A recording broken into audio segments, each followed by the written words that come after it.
अगर आप इस कहानी का पहला भाग सुनना चाहते हैं तो उसका लिंक मैं आपको डिस्क्रिप्शन बॉक्स में दे दूंगी और साथ में कमेंट बॉक्स में पिन भी कर दूंगी, तो आप वहां से भी जाकर सुन सकते हैं।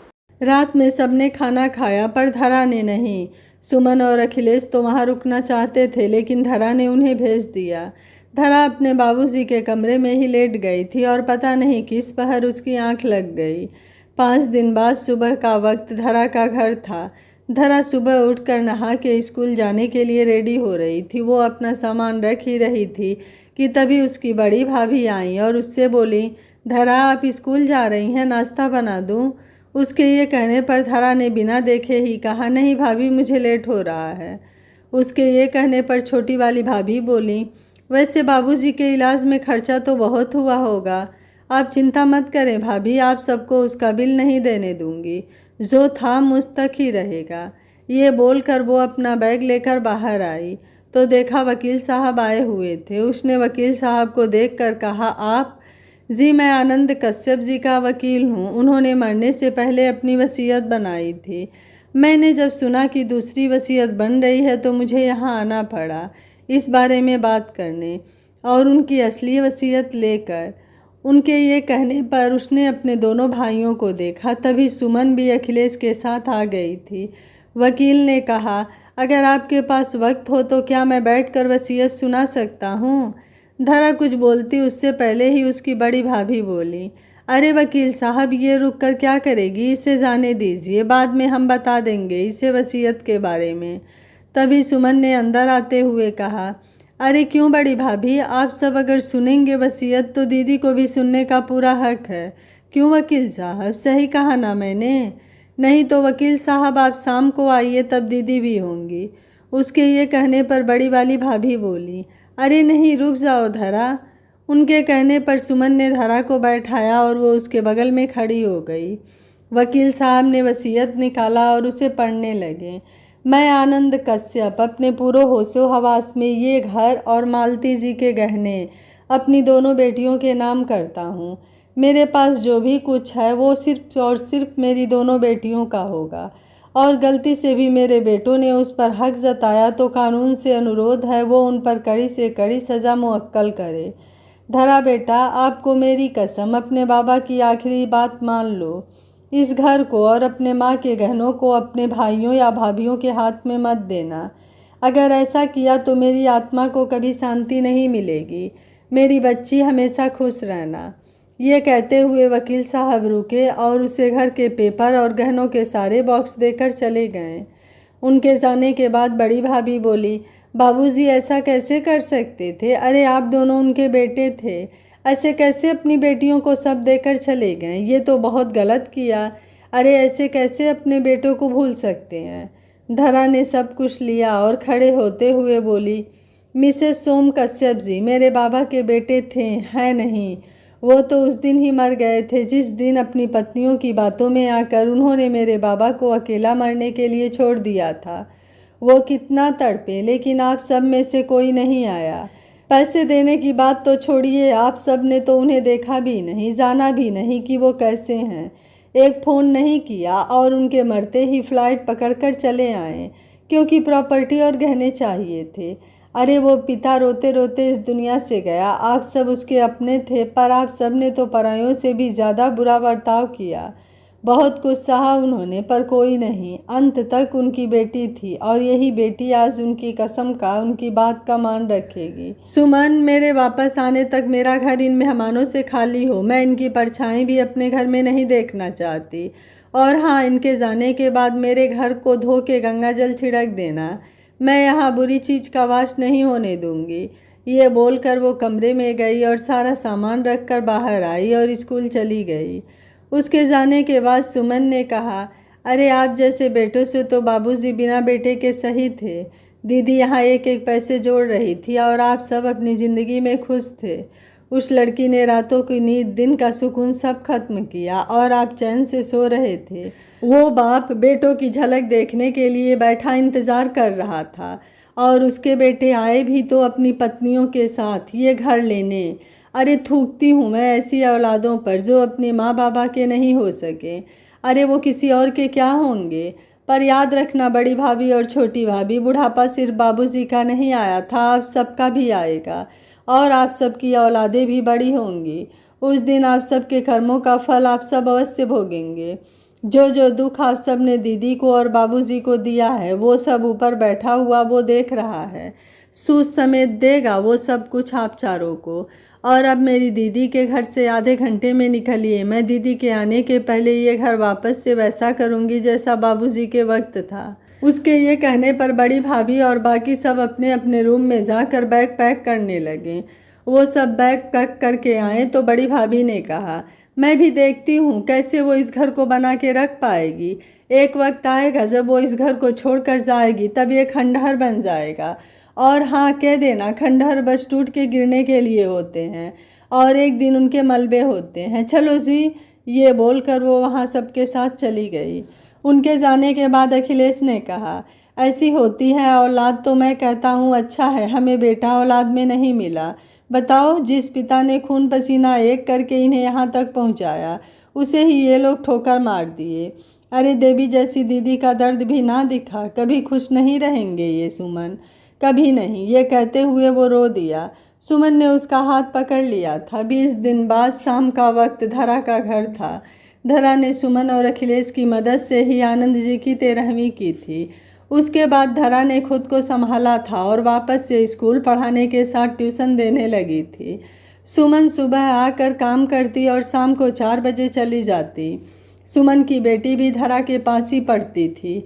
सुधा भी यहाँ वापस आ रही थी। उसने अपने पति से तलाक लेने का फैसला किया था, जो इस वक्त कनाडा में चल रही थी, इसलिए उसे आने में वक्त लग रहा था। धरा सुधा की मदद के लिए यहाँ से पैसे भेजा करती थी।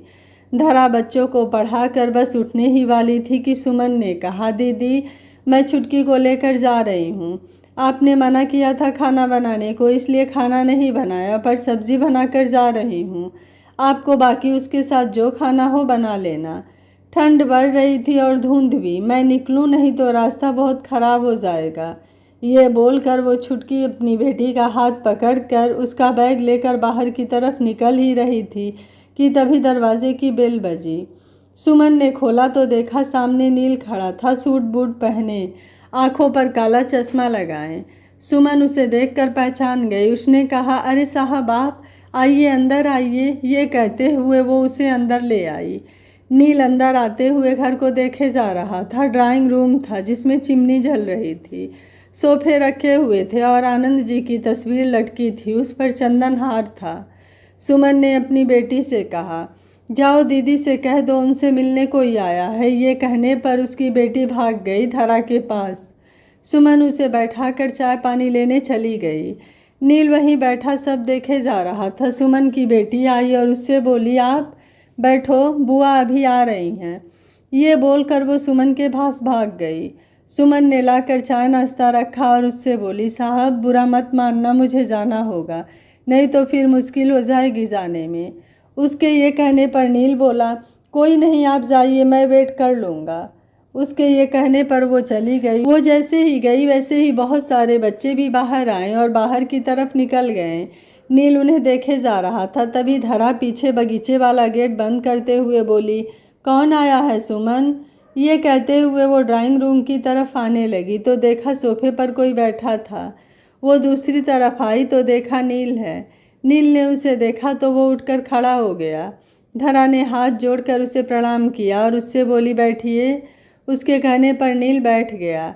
धरा बोली, आपको मेरे घर का पता कैसे मिला? और शायद आप बाबा से मिलने आए हैं। लेकिन वो इतना ही बोल पाई थी कि नील ने कहा, मैं जानता हूँ, हॉस्पिटल गया था तो वहीं से पता चला, आपका एड्रेस भी वहीं से मिला तो आ गया। सॉरी मैं ऐसे आया। कोई बात नहीं, वैसे आपको पता है तो भी आप यहाँ आए? धरा की ये पूछने पर नील ने उसे देखते हुए कहा, मैं ये देखने आया था कि जो लड़की उस वक्त हिम्मत से लड़ रही थी आज वो कैसी है, टूटी तो नहीं है? अगर टूटी है तो क्यों? अगर नहीं तो शायद मैं गलत था कि आप कमज़ोर हैं। उसकी इस बात पर धरा ने उसकी तरफ देखा। उसे समझ नहीं आ रहा था कि आखिर एक ऐसा इंसान जो उसे बस कुछ 1.5 महीने पहले मिला था, उसके बाबा के साथ उसका उतना कोई रिश्ता नहीं था, वो घर आया और उससे ऐसी बातें कर रहा था। वो समझना चाहती उस लड़के को जो उसके सामने बैठा था, जिसकी आंखों में उसे कुछ दिखाई नहीं दे रहा था। वो अपनी सोच में थी कि तभी नील ने कहा, मुझे भूख लगी है, कुछ मिलेगा खाने को? धरा उसकी इस बात पर आश्चर्यचकित हो गई। उसके ये कहने पर धरा जैसे सोच से बाहर आई हो और उससे बोली, जी क्या कहा आपने? मुझे भूख लगी है, कुछ मिलेगा खाने को? उसकी इस बात पर धरा उसे हैरानी से देख रही थी। उसने उठते हुए कहा, जी क्या खाएंगे आप? नील ने चाय सॉसर में उड़ेलते हुए कहा, आपके हाथ का कुछ भी, जो भी आप खिला दें, पर पहले आप चाय पीजिए, बहुत ठंड है और आप थकी होंगी। उसने कप वाली चाय उसे दे दिया। धरा उसे खोई हुई देखे जा रही थी। उसे ये इंसान ना तब समझ आया था जब वो हॉस्पिटल में था और ना अब। नील ने उससे कहा, पकड़िए धरा। पहली बार उसने उसका नाम लिया था। धरा को एक अजीब सा एहसास हुआ। उसने आगे हाथ बढ़ाकर कप ले लिया। धरा नज़रों को नीचे किए हुए बस चाय पी रही थी।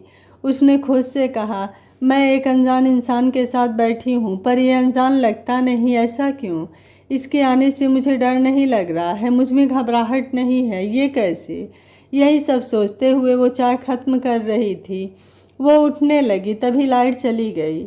वो गिरने को हुई अंधेरे में तो नील ने उसे बढ़कर पकड़ लिया। उसने कहा, संभल के धरा, रुकिए। ये कहते हुए उसने अपनी पॉकेट से लाइटर निकालकर जला दिया और उसमें उसके चमकते चेहरे को देखने लगा। धरा की निगाहें नीचे थी और नीचे देखे जा रही थी और नील की नज़र उसके चेहरे पर।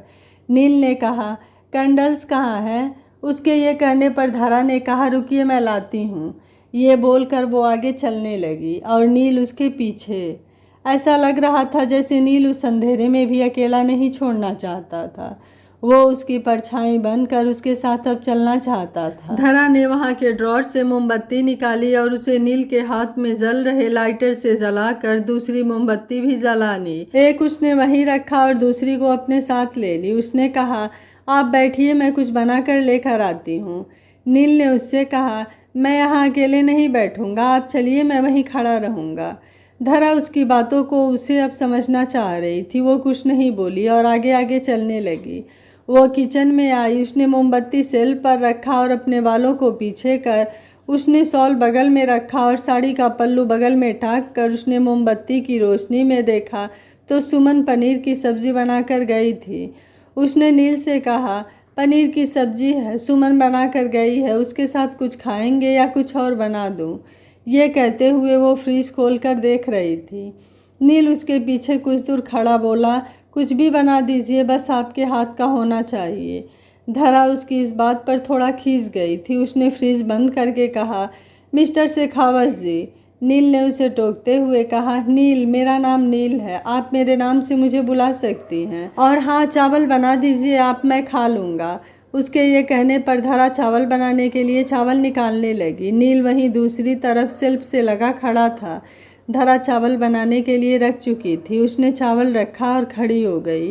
दोनों ही खामोश खड़े थे। ना धरा कुछ बोल रही थी और ना ही नील, पर नील बस उसे देखे जा रहा था। उसने सिगरेट निकाला और उसे लाइटर से जलाकर पीने लगा। सिगरेट पीते हुए भी वो धरा को ही देख रहा था। धरा को अब नील की नज़रें परेशान कर रही थी। उसे समझ नहीं आ रहा था कि नील ऐसे घर आया और खाना खाने की बात किया, उस पर से वो उसके साथ वहीं है, क्यों? ये सवाल उसके मन में था। इधर नील उसे देखे जा रहा था। उसने मन में कहा, वही खामोश सा चेहरा और उस पर वही थकान, पर इस थकान में कुछ सुकून है। आंखों में वही खालीपन, पर कुछ वक्त से बहुत से सवाल उमड़ने लगे। बहुत कुछ जानना है आपको और मुझे भी कहना है, पर कैसी ये नहीं पता। इन दोनों मेरे दिल में कुछ अजीब सा है। मैं खुद को खुद से जुदा पाता हूँ और तुमसे जुड़ा पाता हूँ। तुम्हारे इस खामोश चेहरे पर खुशी भर देना चाहता हूँ। वीरान हो चुकी ज़िंदगी में सुर लाने को दिल चाहता है। ये सिमटे हुए हाथों को खोल के अपने हाथों में थामने को दिल चाहता है, लेकिन क्यों, बस यही नहीं पता चलता। ये सोचते हुए वो उसे देखे जा रहा था। धरा ने उससे कहा, रसोई में सिगरेट नहीं पीते हैं मिस्टर शेखावत, बहुत रिस्की होता है। वैसे तो ये ज़िंदगी के लिए भी रिस्की ही होता है, पर वो आपकी पर्सनल लाइफ का मैटर है। नील ने उसकी बात पर सिगरेट को सिंक के सामने किया और उस पर पानी गिरा के बुझाकर उसे बाहर फेंक दिया। धरा ने चावल बनाया और उससे बोली, आप बैठिए शेखावत साहब, मैं लेकर आती हूँ। ये बोलकर वो पतीले में चढ़े चावल का पानी पूरा गिरा के उसे वापस से ढका हुआ छोड़कर कुछ देर खड़ी रही, लेकिन नील था कि उसे छोड़कर जा ही नहीं रहा था। धरा ने चावल निकाला 2 प्लेट में और कटोरी में सब्जी। दोनों में चम्मच रख कर वो वहीं किचन के कुछ दूरी पर रखे डाइनिंग टेबल के पास आई और प्लेट रख कर नील से बैठने के लिए कहा। वो एक मोमबत्ती यहाँ भर जलाकर भी रख दी थी। नील ने कोट उतार कर रख दिया और टाई की नोट ढीली करते हुए उसे निकाल दिया। उसने अपने शर्ट की बाजू को फोल्ड किया और उसके बाद बैठ गया। बहुत प्यार से वो खाना खा रहा था। धरा उसे खाते हुए देखकर बस सोच रही थी। उसने भी खाना खाया और प्लेट उठाकर दोनों का धोने के लिए चली गई। नील उसके साथ वहीं किचन के गेट पर खड़ा उसे देखे जा रहा था। जब धरा ने बर्तन साफ कर लिया तो उसने कहा, कॉफ़ी मिलेगी? धरा ने उसकी तरफ देखा और कॉफ़ी बनाने के लिए पतीला रख दिया। वो कॉफ़ी बना कर ले आई। उसने बाहर आकर बगीचे वाला गेट खोला। वहाँ से कुछ रोशनी अंदर आई। नील वहीं दरवाजे की सीढ़ियों पर बैठ गया। धरा उसके बगल में खड़ी थी। ठंडी हवा कभी तेज़ हो जाती और कभी धीमी। नील खामोश कॉफ़ी पी रहा था। नील ने कहा, आप अपने बाबा से बहुत प्यार करती थी ना? धरा ने कहा, जी, वही तो थे जिन्होंने मुझे माँ का प्रेम दिया। दीदी और बाबा ही थे जिन्होंने कभी अकेला नहीं छोड़ा। दीदी के जाने के बाद उन्होंने मेरा ख्याल रखा और मैंने उनका, क्योंकि और कोई तो होकर भी नहीं था। मैं और बाबा एक दूसरे के लिए थे, पर खुश थे। अपनी छोटी सी ज़िंदगी में बहुत खुश थे। ये घर बाबा ने अपनी नौकरी के मिलने के कुछ 2 साल बाद बनवाया था और उसके ठीक 2 साल बाद दीदी पैदा हुई थी। बहुत खुश थे सब। बहुत सी यादें हैं इस घर में और बहुत से एहसास। ये कहते हुए वो भी उसके बगल में बैठ गई थी। नील ने उससे कहा, आपकी दीदी वो नहीं आई? कुछ दिनों में आ जाएंगी और इस बार कहीं नहीं जाएंगी, कभी भी नहीं। ये कहते हुए वो सामने देखे जा रही थी। नील ने कहा, आपके बाबा बहुत अच्छे थे। मैंने बहुत कम वक्त बिताया लेकिन बहुत अच्छा लगा था। उस वक्त पता चला एक पिता क्या होता है, उसका समझाना क्या होता है। वरना मेरे पिता ने कभी मेरी माँ का साथ नहीं दिया तो मेरा क्या देते। उसके ये कहने पर धरा उसकी तरफ देखने लगी, पर इस बार नील सामने देखे जा रहा था। नील ने उसके बिना पूछे कहा, मेरी माँ मेरे पिताजी से बहुत प्यार करती थी। उनकी अरेंज मैरिज थी, पर मेरे डैड उस शादी को नहीं चला पाए। मेरी माँ ने पूरा एफर्ट लगा दिया, पर वो उसका साथ नहीं दे पाए। मैं बड़ा हुआ तो मुझे हॉस्टल में डाल दिया मेरी माँ ने। माँ से पापा ने तलाक ले लिया था और मेरी कस्टडी मेरी माँ को दे दिया गया। पर मेरे पापा मुझसे मिलने आते, मुझे बहुत कुछ देते, लेकिन मुझे जब पता चला कि उन्होंने मेरी माँ को छोड़ दिया है और किसी और औरत से शादी कर ली तो मुझे बहुत गुस्सा आया था। मैं उस दिन से उनसे ना मिला और ना ही उनके पास गया। मुझे नहीं पता आज वो कहाँ हैं, कैसे हैं। माँ ने भी एक आदमी से लंदन में शादी कर ली और वहीं सेटल हो गई। उनसे मेरा रिश्ता जो था वो वही रहा, पर कुछ बदल गया। मैं बड़ा हुआ और उसके बाद अपनी पढ़ाई ख़त्म कर अपना बिजनेस डाला और कुछ ही सालों में बड़ा आदमी बन गया। पर मेरे पास कुछ नहीं था, सिर्फ पैसे और नाम के। ये कहते हुए भी वो सामने ही देखे जा रहा था। धरा खामोश उसकी बातें सुने जा रही थी। धरा ने उससे कहा, क्या आपके पिता ने कभी आपकी माँ पर हाथ उठाया था? उसके इस सवाल पर नील उसे देखने लगा। उसने कहा, नहीं, मुझको जहाँ तक पता है रिस्पेक्ट दिया था। हाँ, जब तक वो साथ थे मेरे पापा ने कभी मेरे माँ को किसी चीज़ के लिए नहीं रोका। धरा ने कहा, मिस्टर शेखावत साहब, जो इंसान आपकी माँ को रिस्पेक्ट तब देता है जब वो उससे प्रेम नहीं करता था। सोचिए, अगर वो प्रेम कर लेता तो क्या कर लेता। आपने कभी जानने की कोशिश नहीं की कि आखिर आपके पिता ने उन्हें क्यों छोड़ा और क्यों उन्होंने दूसरी शादी की। क्या पता आपकी माँ से जो उनकी शादी हुई वो मजबूरी हो, लेकिन फिर भी उस मजबूरी ने भी उन्होंने आपकी माँ को सम्मान दिया और उन्हें उनकी मर्जी से रहने दिया। यहाँ तो लोग दावे करके मुकर जाते हैं और पत्नी को न जाने क्या समझ लेते हैं। आपके पिता एक बहुत अच्छे इंसान थे। जानते हैं क्यों? क्योंकि उन्होंने आपकी माँ की इज्जत की और उनसे झूठ नहीं बोला। उन्होंने उन्हें तलाक देकर ठीक किया था। एक घुटन भरे ज़िंदगी जीने से अच्छा उससे आज़ाद होना होता है। आज आप दोनों खुश हैं। आपकी माँ भी सब भूल गई और मुझे लगता है वो इसलिए भूल गई क्योंकि उसमें कोई भी ऐसी चीज़ नहीं थी जो बुरी हो। बस इससे कि उनका तलाक हुआ। तलाक तब ले लेना चाहिए शेखावत जी जब आपको लगे कि अब ये रिश्ता दम तोड़ रहा है और इसमें कुछ नहीं बचा। मजबूरी के रिश्ते कुछ नहीं देते हैं, सिर्फ दर्द के। मैं एक बात कहूँगी, आप एक बार अपने पिता से मिलिए, उनसे बात करिए, जानिए आखिर क्या बात थी, सच क्या था। क्योंकि ऐसे बिना सच जाने बस उन्हें गुनहगार मान लेना यह तो ठीक नहीं है। नील उसकी बातों को सुन रहा था। दोनों की इन बातों के बाद एक खामोशी ने आकर फिर घेर लिया। नील वहीं बैठा हुआ था। कुछ देर बाद उसने देखा तो धरा दरवाजे से सर लगाए बैठी सो गई थी। नील ने उसे देखे और उसके चेहरे पर आई लट को हटा दिया और उसे देखने लगा। बहुत प्यारा लग रहा था उसका चेहरा। उसने उसे गोद में उठाया और लाकर कमरे में लिटा दिया। उसने उसे कंबल ओढ़ाया और उसके बगल में बैठकर उसे देखने लगा। उसने उसे देखते हुए कहा, खामोश रहती हो तो लगता है जैसे कभी कुछ कहा ही ना हो, पर आपकी बातें बहुत असर करती हैं मुझ पर। अजीब है मेरे लिए ये सब धरा, न जाने क्यों ये नील तुम्हारी बातें सुनना चाहता है, तुम्हें देखते रहना चाहता है। लेकिन इस वक्त मुझे एक काम करना है और इसके लिए आपसे दूर जाना होगा। लेकिन डोंट वरी, आप तक कोई मुसीबत ना आए इसके लिए कुछ करूँगा। और हाँ, बहुत जल्द आपके पास वापस आऊँगा। ये बोलकर वो उसके कमरे से निकलकर बाहर आया और सोफे पर बैठ गया। सुबह धरा उठी और उसने देखा कि सुबह हो गई है। उसे नील की याद आई तो वो उठकर जल्दी से बाहर आई, लेकिन उसे ड्राइंग रूम में कोई नहीं दिखा। तो वो दूसरे कमरे में गई, वहाँ भी वो नहीं था। तभी उसे एक पेपर के फड़फड़ाने की आवाज़ आई। उसने सोफे के पास जाकर देखा तो एक पेपर खुला था जो हवा से उड़ रहा था और एक पेपर फोल्ड करके रखा हुआ था। उसने दोनों को उठाया। उसने फोल्ड वाले पेपर को दूसरे हाथ में पकड़ा और कुछ खुले हुए पेपर को पढ़ने लगी। धरा, सॉरी, मैं आपको बता के नहीं जा रहा हूँ, लेकिन क्या करूँ, मुझे समझ नहीं आया कि आपसे क्या बोलूँ। वैसे भी आप गहरी नींद में थी और सोते हुए बहुत प्यारी लग रही थी, इसलिए उठाया नहीं। कल आपकी बातों को सुनकर लगा क्यों ना कुछ ठीक किया जाए, इसलिए मुझे मुंबई जाना है। मैं सब ठीक कर पाया तो वापस जल्द आऊँगा, क्योंकि आपसे भी बहुत कुछ कहना है। आप अपना ख्याल रखना। वैसे आपको अकेले नहीं छोड़ रहा हूँ, इसलिए आप घबराना मत। आपको जब भी मेरी ज़रूरत होगी मैं आपके पास रहूँगा। अभी के लिए इतना कुछ दे रहा हूँ आपको, देख कर बताना कैसा है। बाय। ये पढ़कर उसने फोल्ड किया पेपर खोला और उसमें जब अपनी बनी तस्वीर देखा तो वो हैरान थी।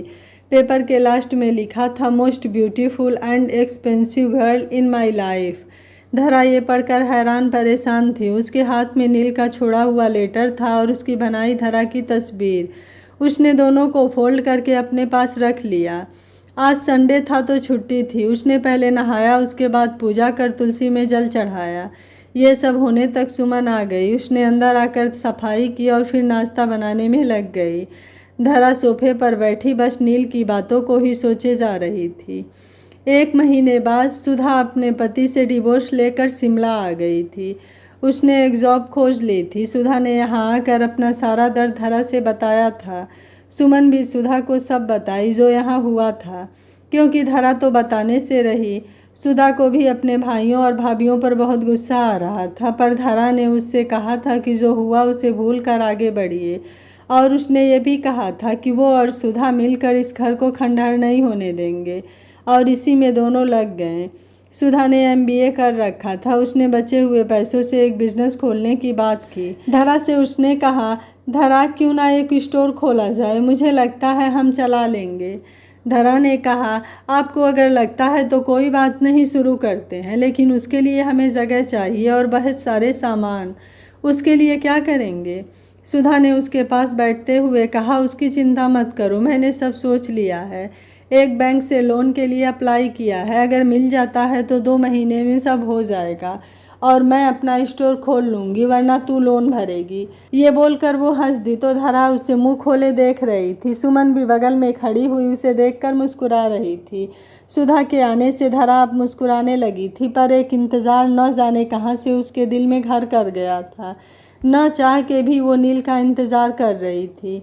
हर रात उस खत को पढ़ती और उसे उठाकर अपने बिस्तर के बगल में रखे ड्रॉर में रख देती।